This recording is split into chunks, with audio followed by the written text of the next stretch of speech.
Thank you, James, for asking me to let you know what you need to do when you are getting married to a lady from my culture. First of all, look at me the way I'm dressed today. You have to dress like a cultural man before you even go there.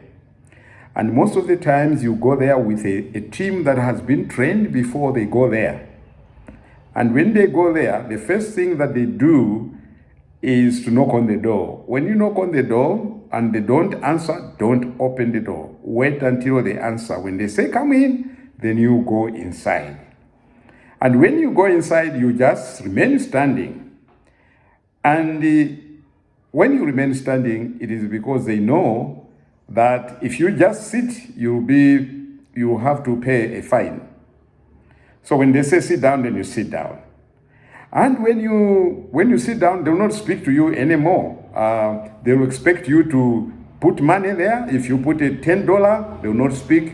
$20, they will not speak. Maybe if you put a 50, then they will say, oh, welcome. Thank you very much for coming. And they collect the money.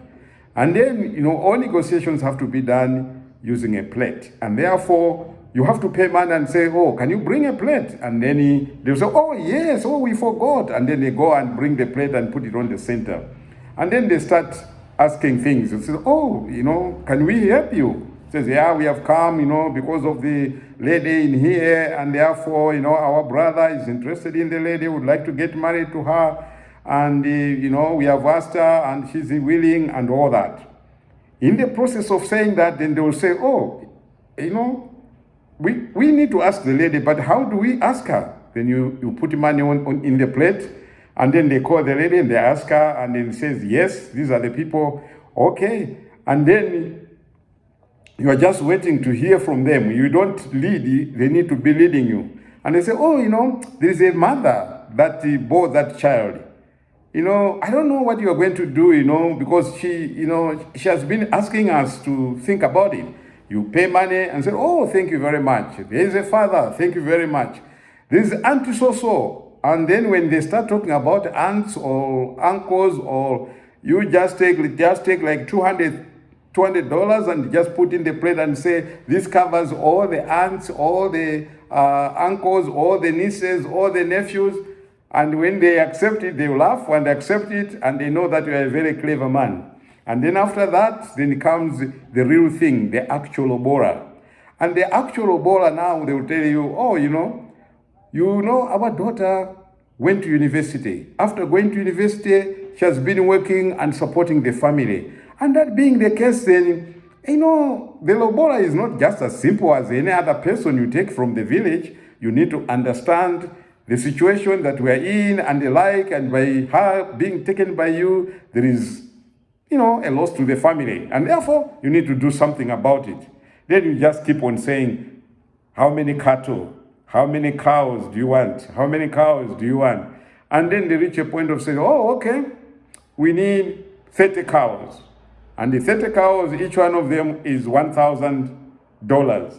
So you have two areas of negotiations there. The first area is to negotiate the number of cows, because there are too many.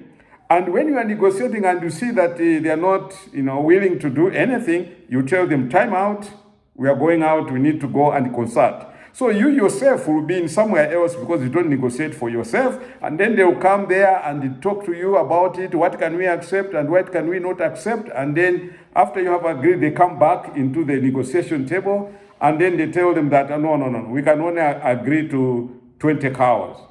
And they say, 20 cows, that's killing us. And you negotiate, and then they accept. And then later on, you negotiate the amount. A cow in my village is $200. How can you get a cow for $1,000? That's too much, this and that. And you negotiate, and then you come to an agreement of, let's say, $500. And then after that, all agree, then you pay the money, you put it in the plate, and then after that, you shake hands and you start celebrating because the process of Lobora has been done. And when it has been done like that, traditionally, that woman belongs to you. You have married her, and if you are Christians, then you go to church, but the process has been concluded. I hope this will make you not spend too much money for this Lobola process. Thank you.